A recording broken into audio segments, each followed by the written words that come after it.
A lot of the things that we focus on is what we can use from an AI perspective about really basing our decision making in data. So that database decision making is vitally important, but it's not to replace the innate knowledge that an underwriter has. Welcome to the Leaders Edge podcast. I'm Sandy Laycox, Editor-in-Chief of Leaders Edge. In this episode, sponsored by Nationwide, I talk with John Anthony, Senior Vice President for Contract P&C and Excess for the A&S Wholesale Division of Nationwide. We dive deep into advancements in data analysis and underwriting in the E&S space. To start, we discuss the differences between data and information and how advancements in third-party data and AI have helped turn raw data into usable information. It's kind of impressive, the advancement in data that we've seen over the last 10 to 15 years, I would say. Especially on the E&S side, where it's historically acted as a release valve for whatever the standard lines market can accept because of macroeconomical factors, environmental factors, judicial factors, and so forth. And with a huge influx of business into the E&S segment, I think that there's been a call for a requirement of more data and information. Historically, when I was coming up as an underwriter, it was more about underwriting as an art and less about underwriting as a science, because there wasn't a lot of historical information. So I know that there's been a huge push across the industry for big data collection over the last 10 to 15 years. I'd say more recently, there's a big push about information as opposed to data. So data is great, and there's a ton of data out there everywhere you can see. But gleaning insights out of that and turning that data into usable information is what everybody's been really focusing on in more recent history. There's been a lot of advancements in the availability of third-party data, whether that be for integration into your process or for data validation. So we've seen a huge influx of using outside sources and not only having to rely upon the information that a singular company possesses. Additional to that, with a lot of the advancements that we've seen in AI, AI machine learning integrated in the underwriting process is really seen an uptick, especially recently, to give that underwriter the edge about all the risk selection, identifying characteristics, and just making them more effective and efficient in doing their jobs and managing their portfolios. I then asked John to further discuss the infusion of third-party data into their underwriting work and how incorporating AI into their processes has been received. We've gone down the path of infusing a lot of data and information into our underwriting process. And one of the key characteristics that we all have to embody as we embark on these journeys is making sure that the data that we're using is truly pertinent to what we're trying to use it for. You can get a lot of misinformation by assuming that a data point or data set is predictive in nature, when there could be a lot of coincidences that drive that, or a lot of external factors that a machine wouldn't pick up, as far as how you would implement it into a day-to-day underwriting process. For instance, you would have to validate using underwriting knowledge the outputs of the data, and whether or not there's truly predictive nature associated with that. The credibility of a lot of the data needs to be questioned with a lot of scrutiny. For instance, one of the first projects that we embarked on was a portfolio analysis tool, and on the surface, that may seem fairly straightforward, but a model is going to tell you where the least amount of volatility exists within a portfolio, but there may not be an opportunity there to acquire the business that the model is telling you to support. Mm-hmm. So making sure that the data aligns with your business strategy and makes sense to make those assumptions off of the predictive nature of the information is really key. Mm-hmm. All right, so let's go into the AI a little bit. When you, as you're implementing it, has there been any pushback that you've gotten, either internally or externally? Um, there has been a lot of pushback, and I will say that we're probably uh, infantile as part of a evolutionary process of integrating AI into our work processes. That scrutiny part is certainly where we're spending a lot of time to make sure that the assumptions that we're gathering out of the information that we're receiving are appropriate. So one of the things that we've done along the journey is really use AI, machine learning, and modeling in our risk selection and pricing processes. Uh, I will tell you that I think we are about a 2 year journey into this and have evaluated hundreds and hundreds of data points to really test that predictive nature. Because the one thing that you have to overcome with the users is the trust factor. They have to be able to rely upon the data and information that you're gleaning from every source that you're pulling. So it's really important again to have that high level of scrutiny, but then the change management portion can't be understated. It's vitally important that you set these systems up where it's easily integrated into an existing underwriting process, but making sure that everybody understands how they're going to incorporate that into that process, how they're going to glean the insights, how they're going to apply it on an individual account, a portfolio level, and how they disseminate that information. A lot of the things that we focus on is what we can use from an AI perspective about really basing our decision making in data. So that database decision making is vitally important, but it's not to replace the innate knowledge that an underwriter has. It's supposed to supplement. And I think that that's a key point to make sure that the underwriter understands that they have a valuable part in the transaction, but no longer do they have to search for different pieces of information across the internet or through databases.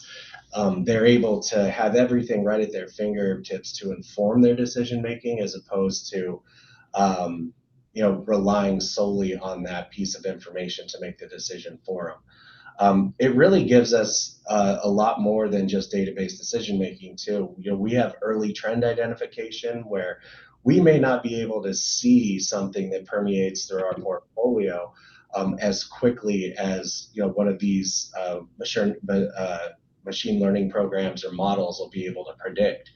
It also identifies opportunities for us. So where we see a space that is underutilized or underpermeated from a marketplace perspective, that can bubble up to the top. And not only is that beneficial for us, but then we get to partner with our agency distribution partners to say, hey, not only are we here to help you with the risk that you have on your plate, but we're here to find additional avenues of revenue generation, which is a great selling point for all of us. Really interesting too, and one of the first endeavors that I embarked on with incorporating data in the underwriting process is bias identification. Um, you may have a certain type of account or a business segment that you feel that you've personally been burned on in the past that kind of sits there in the back of your head, or something that may have been true 10 years ago may not be the same as it is today. So using the data and the information to validate those biases or make them impertinent is really making us more sophisticated. Are you finding that that occurs? Are you able to go back and sort of revisit old biases, or is that something that you're seeing a lot of? Oh, absolutely. I will tell you my personal experience with this. I early on in my underwriting career, I got burned quite a bit on mobile home programs, and they never worked out really well. But based on the information and the analysis of the data that we have, it performs extremely well in our book. So while I may not be personally comfortable with it, there's some validity to why we should be incorporating that in our portfolio. And even to that point, if you want to get more granular with the data, one of the scarier spots within E&S from a performance perspective is habitational business. But there are certain segments within habitational that outperform the remainder of that industry group. So we're able to identify what are the key characteristics of a risk that are going to predictively presume that it's going to perform better than the remainder of the portfolio. So we have incorporated that a lot into our underwriting process. And you're able to really sort of piece out those more granular packets of risk, it sounds like. Yeah, absolutely. And that's where our specialization comes into play, is there's not been a whole lot of product innovation, I will say, in the marketplace, especially from what the insurance industry offers to the public. It's a mainstay. So what really differentiates a company, both from a marketability perspective and a performance perspective, is being able to take those industry segments and identifying based on your strategy and your risk appetite, what subset of that business is going to fit within your portfolio. We then turn to Nationwide's wholesale distribution partners and how the use of advanced data analysis has changed their working partnerships. So internally, that's really where you have to start. And that's where we started when we started incorporating a lot more data into our underwriting process. You have to have your team ready to be able to understand and also explain how we're using this data, how it's going to affect our day-to-day underwriting process, how it's going to affect the agency's transaction, and how to navigate all those different nuances of a change within something that has been a mainstay for years and years and years. So we get a mixed bag as far as distribution feedback. We overwhelmingly it has been supported. I think that a lot of our partners are excited about the notion that we're becoming more sophisticated in where we want to approach the market on risk identification. We have a very healthy profit sharing. So the agents want us to be healthy, and they want us to be a mainstay, and they want us to be aggressive in taking advantage of different market opportunities. And then there's a level of that trust factor that they haven't experienced it yet, so the unknown is scary.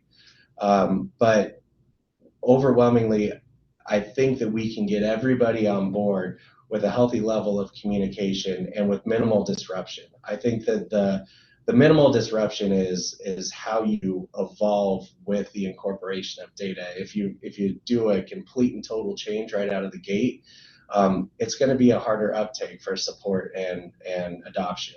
So we've done a ton of training internally, a ton of training externally. We have incorporated a lot of the data, the information, the predictive analytics that we use on the behind the scenes of our point of sale system. So our agents don't have to increase the number of touch points to get a bindable quote, or they don't have to gather a ton more information. It's all there at their fingertips, and they don't even have to touch it or see it. And I think that is how we're going to be very, very successful when we integrate this. The real differentiator for us, though, is when we are able to use our specialized expertise in underwriting and incorporate the data. And I truly feel that we're farther along the journey than the majority of our competitors. We're going to be able to identify and become very aggressive about the risks that we want to acquire as part of our portfolio, and not limit our appetite, but better match our price terms and conditions to the risk that we're assuming. so we'll be able to hold the line on the business that is more hazardous in nature, and then the business that we want to be outsized as part of our portfolio, we'll be more prepared to acquire that. We then talk about where the policyholder might experience the use of AI in their interaction with the carrier. And while it's not necessarily in the underwriting, it does come into play during what might be their most important insurance experience, the claims process. One of the things that I think is very impressive is how we've incorporated AI in our claims handling process. So we can identify which claims are more complex out of the gate, as opposed to seeing the development of a claim happen. So we can get the appropriate resources attached to handle that effectively and appropriately. So that would increase the claims handling experience that an end user, the policyholder insured, would experience. Additional to that, a lot of our CAT responses have AI incorporated into them, so we know predictively where to deploy, how many people to deploy, to make sure that we're there to fulfill our part of the insuring agreement by taking care of all of our policyholders in the event that an occurrence happens. Looking ahead, I asked John where their data is showing the most need for a new product or solution. I would think that the validation piece at this point in time is where we're gleaning a whole lot of insights.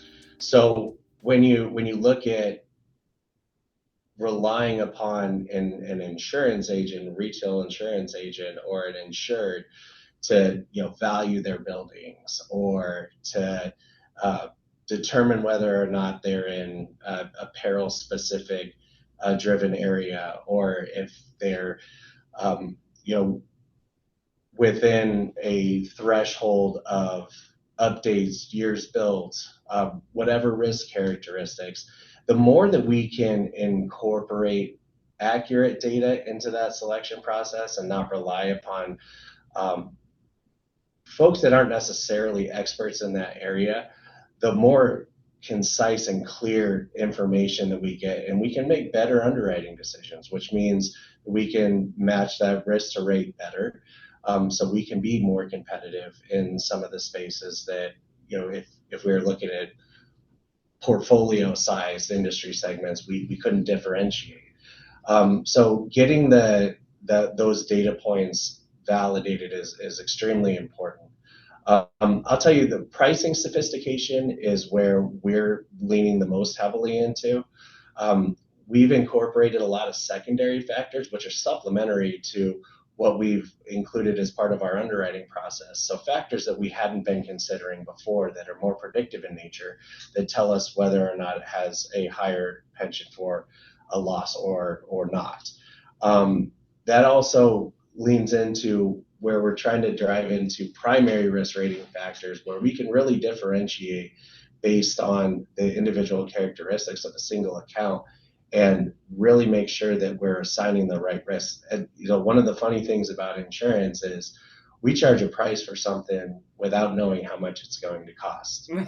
So this allows us a little bit more insight to better and more appropriately assign that, so we're not charging too much or too little on a single account. We can remain consistent and steady in the marketplace. Additional to that, we're gleaning insights about what are those coverage factors that influence pricing. We, with freedom of rate and form in the E&S space, we can cater an insurance product that fits the needs of the policyholder. So they're not arbitrarily paying too much for something we can substantially, with a lot of validity, adjust pricing based on the combination of coverage and terms. So a lot of areas in that space are advancing. We feel that that's going to be a big differentiator for us. In addition, a lot of the modeling that we're doing from a cat peril perspective is really giving us insights about how to control our portfolio as cat writers, to make sure that we're meeting and beating our performance expectations, but also offering a viable product. I think we've seen over the last couple of years, the inequity in the pricing in some of these areas, and thus the experience that a lot of carriers have had writing cat perils has really caused a lot of knee-jerk reactions in the marketplace, especially when you get to a point of affordability for an insured. So we want to make sure that we can get better at identifying what is the likelihood of an event, what is the likelihood of the cost of that event, and appropriately price for it while still providing a solution at an affordable price. We also discussed the challenges of incorporating advanced technology into the insurance ecosystem.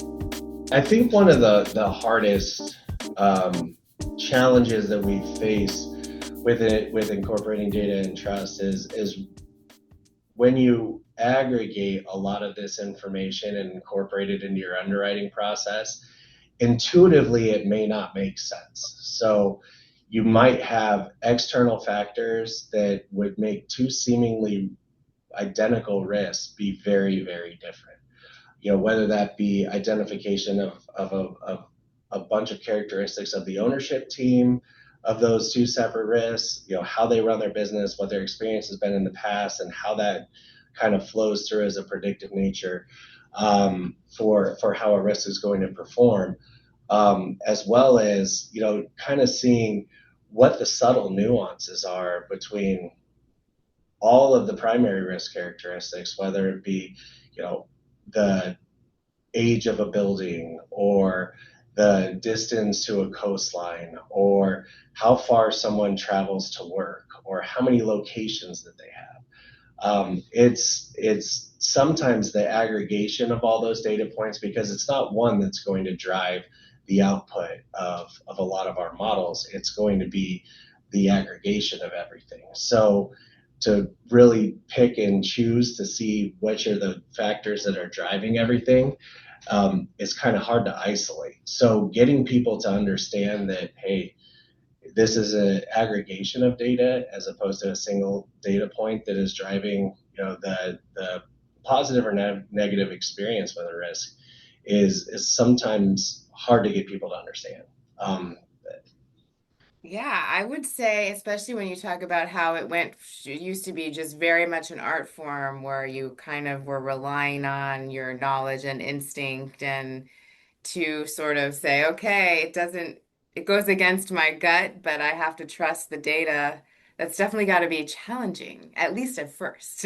Yeah, absolutely. And as we include a lot of these data factors, there's always a level of discourse with how to implement this.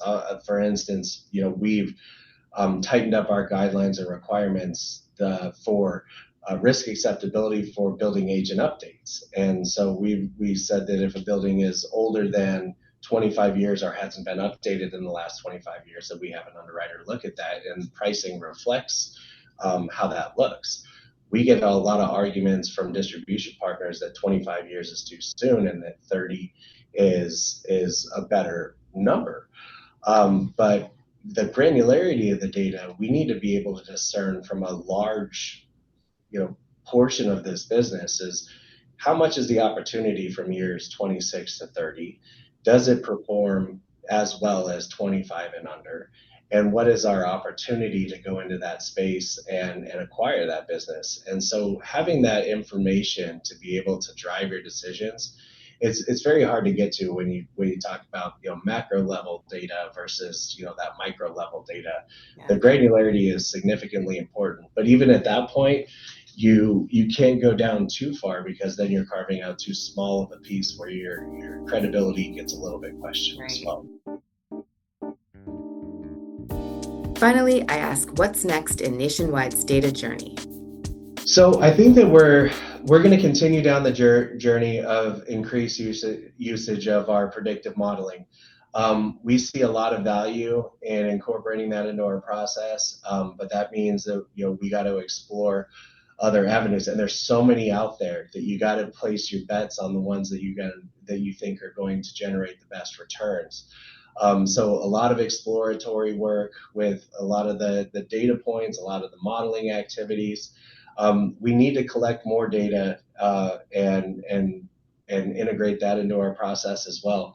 But again, having that scrutiny of, is this data truly viable and predictive in nature, goes through a fairly arduous process of validation.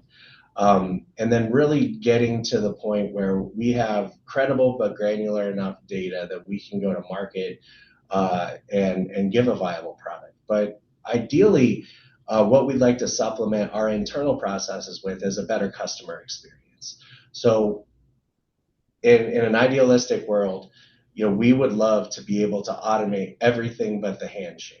Yeah. And make sure that relationship maintains and that the negotiation happens based on the returned information from all the disparate systems that we're using. And then that flows through the system, based on the acceptance of a risk from our team that's submitted by our partners. The speed at which the market has increased over the last 10 to 15 years is incredible. And we need to match that pace the way that our distribution partners are working. So making sure that we're automating, eliminating, and streamlining anything as part of the transaction and making that the most effective and efficient way to go to market is really a differentiator for how we're going to win. I'm passionate about it. I get very excited. Like I said, I kind of grew up in underwriting as an art. Yeah. And then I've also existed in a world where underwriting should be 100% a science. I don't think that either one of those are the correct answer. So the combination of the two of those is, I think, where we land somewhere in the middle. It's very exciting to see the advancements and making sure that every single one of our respective teams are better and more effective at managing their books of business, because it's huge for us, and it also is a huge benefit for our distribution partners, because there's not a lot of carriers that are investing as heavily as we are. That was John Anthony, Senior Vice President for Contract, P&C, and Excess for the E&S Wholesale Division of Nationwide. I hope you enjoyed our conversation. For more Leaders Edge podcasts, go to leadersedge.com or find us wherever you listen to podcasts.